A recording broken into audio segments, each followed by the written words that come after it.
Nama saya Ahmad Zahir, saya angkatan 2018 dan mengambil hubungan internasional dengan konsentrasi MNC. Nama saya Anissa Saptia Fernanda, saya angkatan 2018, jurusan Ilmu Komunikasi, konsentrasi Broadcasting. Dan saya Febriana Andiani Putri, angkatan 2018 dan saya jurusan Ilmu Pemerintahan di Internasional atau biasa teman-teman sapa dengan iGov. Oke, perkenalkan, nama aku Rasta Yuning Zazira, biasa dipanggil Rasta, dari angkatan 2018, jurusan Hubungan Internasional, dan konsentrasi yang aku ambil adalah NGO, Non-Governmental Organization. Namaku Muhammad Ardani Amrullah, aku mahasiswa Ilmu Komunikasi angkatan 2018, konsentrasiku Public Relations.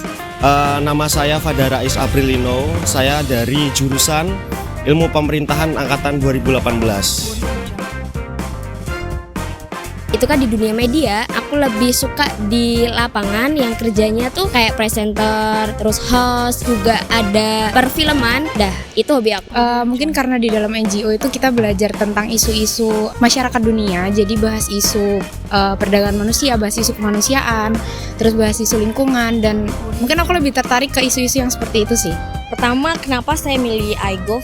Saya merasa ilmu pemerintahan satu-satunya yang internasional itu cuma ada di UMY ya. Kemudian juga yang kedua, saya merasa saya punya bakat di sana. Kemudian saya berpikir kenapa enggak saya apply untuk di iGov gitu. Nah, jurusan Ilmu Pemerintahan ini jurusan yang tepat buat teman-teman dan banyak hal yang sudah saya temukan, hal menarik dan bermanfaat di jurusan Ilmu Pemerintahan. Karena sebenarnya awalnya aku suka ngomongin hal-hal tentang politik yang tentunya itu adalah HI gitu kan. Tapi ternyata pada saat aku masuk ilmu komunikasi ternyata aku mencintai public relations. Menurut saya potensial gitu ya untuk saya ambil agar nanti bisa dapat pekerjaan di perusahaan-perusahaan multinasional. Banyak sih, kayak bisa berkontribusi, bertukar ide, bertukar cerita, dan masih banyak lagi sih dari hubungan internasional, ilmu pemerintah. UMY ini adalah kampus yang memberikan kesempatan kepada seluruh mahasiswanya di dalam bidang apapun, akademik, non-akademik, semua penyaluran itu selalu ada. Nah, itu tinggal bagaimana caranya kita mencari. Yang paling membahagiakan itu saat datang ke kampus, kemudian ketemu sama teman-teman, masuk kelas, kangen aja sama kenangan-kenangan itu gitu. Pertama, saya bisa berbagi ilmu. Kedua adalah karena saya bertemu banyak orang baru, bertemu orang-orang yang belum pernah saya bayangkan sebelumnya. Kemudian yang ketiga, fasilitas yang saya dapatkan benar-benar banyak banget dan saya merasa sangat bersyukur telah masuk di UMY gitu. Mungkin karena mahasiswa Visipol ya. Dari awal aku nggak kenal politik sama sekali. Di sini aku jadi tahu tentang apa itu politik, gimana cara kerjanya dan lain-lain. Audio Jungle. Aku baru pertama kali dengar ini ya, Memory of Visipol. Jadi itu kan kayak sebuah memori yang didapatkan di Visipol itu kan.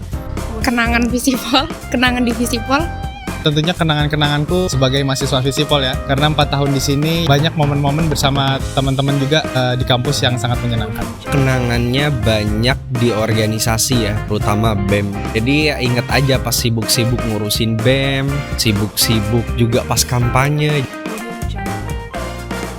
Kalau sama teman-teman terlalu banyak kenangan sih ya kayaknya. Di belakang sini tuh mungkin sejarah bagi setiap orang ya yang merasakan mata offline. Memorable-nya juga sama, bahkan sampai akhir semester. Jadi setiap kenangan dari setiap tahapan itu akan saya rasakan. Mungkin pada saat dikasih kesempatan untuk bisa student exchange keluar, di situ kita hidup, menjalankan kehidupan kita ya di negara orang. Nah, di situ sih survive-nya serunya. Ucapin terima kasih banyak banget sama teman-teman saya, utamanya teman-teman iGov 18. Mereka meskipun kita nggak banyak tapi solid orangnya, dan alhamdulillahnya saya menemukan keluarga baru di sana.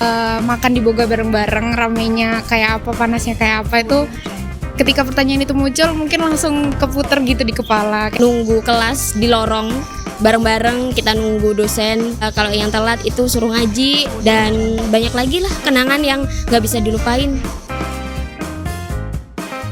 Buat dosen-dosen yang nggak ngasih tugas berat-berat ya. Banyak dosen yang berkesan seperti Mas Jun, Mas Angki, Mas Tobon.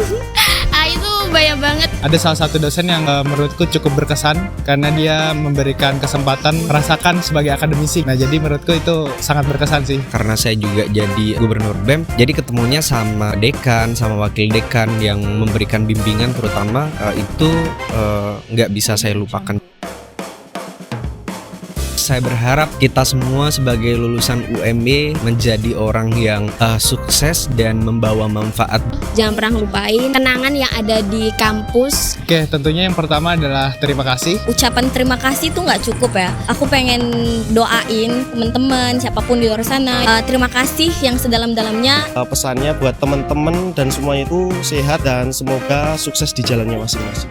Yang pasti rasa terima kasih ya, ucapan terima kasih. Nggak usah insecure, you have your own time guys. Kalian punya jalannya kalian sendiri, be yourself. Selalu cari jaringan baru, jangan stuck di kos, karena itu akan membuat kalian semakin overthinking gitu loh. Kamu tuh yakin sama diri kamu sendiri. Kalau kamu nggak yakin sama diri kamu sendiri, nggak bakal bisa. Terus semangat, semoga sampai skripsinya akhir bahkan sampai wisuda diberikan kelancaran. Perbanyak pengalaman ya, jangan cuma kuliah aja, perbanyak pengalaman di organisasi oke, magang juga oke, ikut kegiatan lomba-lomba juga oke gitu sih. Manfaatin waktu sebaik mungkin. Cum laude bukan yang utama, tapi yang utama adalah bagaimana kita bermanfaat untuk sekeliling kita. Semasa kuliah adalah semasa yang paling menyenangkan menurut saya. Kampus adalah tempat kita belajar, jadi jangan pernah takut salah, karena sebetulnya salah itu adalah salah satu cara kita mencapai kesempurnaan. Sebaik-baiknya manusia adalah manusia yang bermanfaat bagi orang lain. Kejarlah gelarmu meskipun skripsi menghadangmu.